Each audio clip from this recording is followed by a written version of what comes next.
Good morning. It is National Panda Day. I love pandas. I think they're so cute. When I was little, I had a big giant one. But it is National Panda, so if you want, look up pictures of cute pandas. There's really cute videos of them like playing in the snow, and the babies are like really roly-poly and like can't do anything. They just fall all over the place, and it's really cute. Okay, so today is Tuesday, March 16th, and we are going to start to talk about feudalism today. We talked a little bit about feudalism in Japan with shoguns and daimyos and all of that, but we are going to deep dive more so into it with Europe. Because it really is how they run things for a very long time. And this is your traditional, this is where you kind of get into your knights and all of that. So we're going to have the intro and the do now, which is a review, 2 minutes, and then a quick quiz review that's going to take 2 minutes. I'm just going to tell you what's on the quiz tomorrow, and then some notes, guided practice, and independent practice. Oops, where'd my face go? So for your do now, you actually had this in your lesson yesterday. So I'm just kind of checking to see where we're, or you're kind of checking to see where you're at with these questions, which some of them will be on the quiz tomorrow. So you definitely want to try your best to see what you need to study, what you don't need to study. And then also when we do go over it, at least get the right answers down so that you can look these over for tomorrow. Excuse me. So number one, oh, I'm sorry, I'm about to go over it. Go ahead and pause, and then we'll come back in a couple minutes and go over the answers.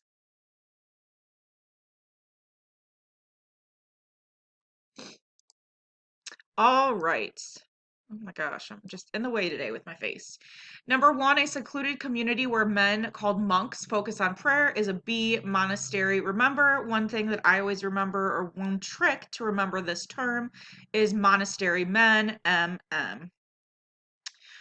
About 529, an Italian monk developed C, the Benedictine rule that was Pope Benedict. And then number three, due to the efforts of St. Patrick, many Irish people became Christians. D. St. Patty's Day is tomorrow. How fun. Okay, so number four, according to Catholic teachings, which of the following laws or which of the following best describes a violation of God's law? That would be B, harming others. And five, daily life in parts of the medieval Europe revolved around the Catholic calendar. So you definitely want to get that if you don't have it. So for the quiz tomorrow, there's going to be a couple things you need to know. You want to definitely review today's do now. You want to think about or look back at the causes and effects of the spread of Christianity. So what are some things that made Christianity spread, and what are some effects of that spread of that religion?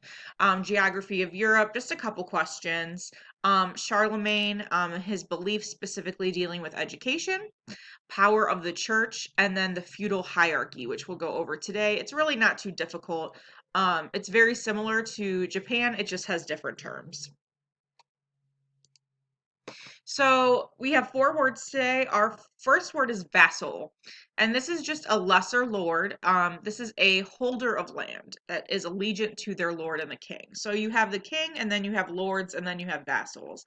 And vassals, like I said, are a lesser lord. They're the same thing as a lord, they just don't, they're not as important, but they hold land. So they would have like the castle, things like that. And they hold land for the king and the lord. They're allegiant to them. They've also managed the serfs, which are our peasants. A fief is an estate of land granted to a vassal by their lord. So if you have a lord, you would grant your vassal, or if you are a lord, you would grant your vassal a piece of land to manage for you. We've seen this in lots of the civilizations and empires we've talked about where there's just too much to manage, so it's given to other people to be run for another person. But the land itself is called a fief. A knight is a warrior on horseback. This person served the lord and king, and I highly recommend, if you have about 5 minutes, to watch Monty Python's Black Knight. Monty Python and the Holy Grail is one of my favorite movies. It's a parody of medieval times, And so basically that means it just makes fun of the Middle Ages. And it's hilarious. It's kind of might be tricky for you to understand a little bit because they are British, so they have heavy British accents. But if you ever get a chance to watch the whole movie, even better. It's hilarious. But this is one of my favorite clips about from Monty Python's, and it's called The Black Knight. And it basically makes fun of knights and their dedication to fighting and fulfilling their duties. It's just very funny. It's like 5 minutes long, and you will laugh. And the graphics are horrible because it was made in the 70s, so the blood squirting is extremely corny. Um, and then chivalry is just the religious, moral, and social code of conduct for knights. Also, moving back to Monty Python's Black Knight, if you are in school and you are with Miss Andriani or whoever's in Miss Dawson's room, feel free to show that clip to the kids. It's not super vulgar. It's not vulgar. It's just there's some parts where like arms and legs get cut off and it's just super corny. But feel free to show it. It's like 5 minutes. But it is a good laugh. All right, so this is just some extra stuff for you. Um, so this is the Code of Chivalry. So if you wanted to read those rules that knights must follow. And one thing that was very, very important to knights was to respect women. So you can see that. And this is where you kind of, I mean, it's not the best, but this is where you kind of get that like damsel in distress. The knight goes save the girl from danger or whatever, like in like fairy tales and stuff. But part of their code is to respect women. This is just a layout of their armor and all the things that they had to wear or keep on their person. And then this is one of my favorite movies. It's not old. It came out maybe like 3 years ago. And it's called King Arthur, Legend of the Sword. So have you ever heard of the old fairy tale Sword and King Arthur or Arthur and the Sword of Sword of the Stone? Um, they're like trying to figure out who can pull the sword out of a giant rock. It turns out that only one person can do it, and that person is a guy named Arthur, who then turns into King Arthur. So if you are interested in kind of the fairy tale idea of how he came to be king and how the Knights of the Round Table kind of showed up, I put the trailer here for you. The trailer's only about 2.5 minutes. And then there's different trailers too that you can look up. The trailer isn't, but the movie has, if you're into like fighting. There's a lot of fighting in the movie, and there's a lot of like supernatural kind of stuff too. It's just a really good movie. It's PG-13, um, but it's definitely a good watch. I really, really recommend it. This is for you to read on your own if you want to pause the video and read it, or not even watch the video, just go through your slides and read it. This is just the steps of becoming a knight. There are 2 slides, so it goes through the training of how a boy became a knight. So this is training, apprenticeship, and then on the next slide is the dubbing ceremony, so how they become dubbed a knight. So this is just for you if you are interested. I know a lot of people are interested in this kind of stuff, so I wanted to add it. And then you can feel free to read that on your own. This is the feudal system, and what I would like you to do is fill in. So here at the top would be the king. Then we have the lords, the knights, and then the serfs or the peasants at the bottom. So if you could just fill that in for me, it'll just kind of help you ingrain that in your brain. So you can pause the video and just fill that in: king, lord, knight, peasant. So go ahead and pause.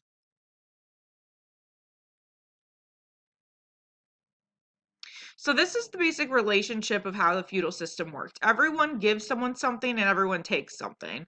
And it's so you have the king, and that king provides land and peasants to the lords, who in turn give military aid and loyalty to the king.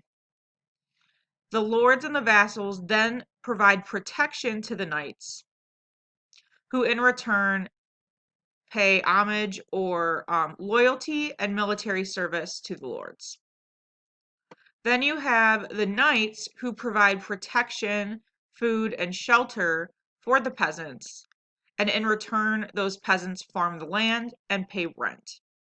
So you can see that everyone, it's a give and take relationship where everyone is providing something for the other groups um, to help society function in a relationship based way.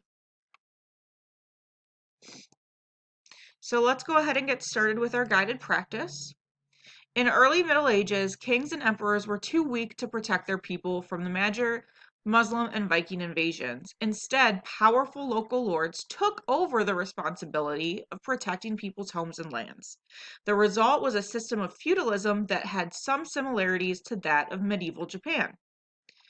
European feudalism was a system of rule in which powerful lords divided their lands among lesser lords or vassals.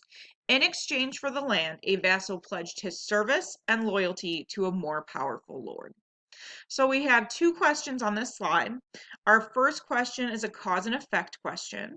So we have the effect that local lords protect people's homes and lands from invasion. So what caused that to happen? What caused local lords to have to protect people versus another person or group? And then what was European feudalism? So go ahead and pause and find those answers in the text on this slide, and then we will come back and check our work. All right, so if you can see in the text here, it says kings and emperors were too weak, so instead powerful local lords took over responsibility. So your answer to the first cause and effect is actually right out the gate, right at the beginning of the text. So lords took over the responsibility from the weak kings and emperors who were unable to protect people from invasions.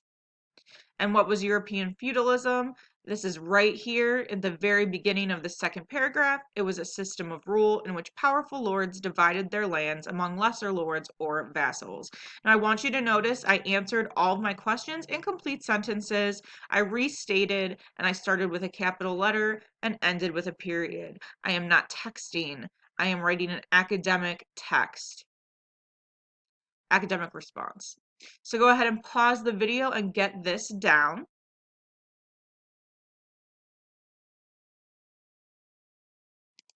All right, so independent is starting.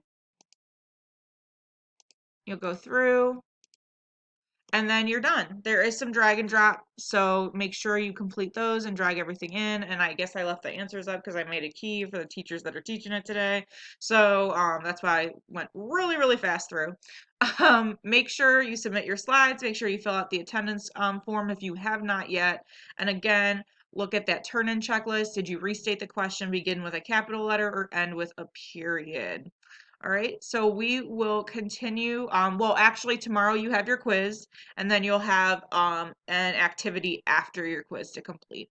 But other than that, I'm good for today, and maybe you can check out the rest of Monty Python or check out that King Arthur and the Legend of the Sword, which is really good. All right, guys, you have a great day. I'll see you tomorrow. Bye.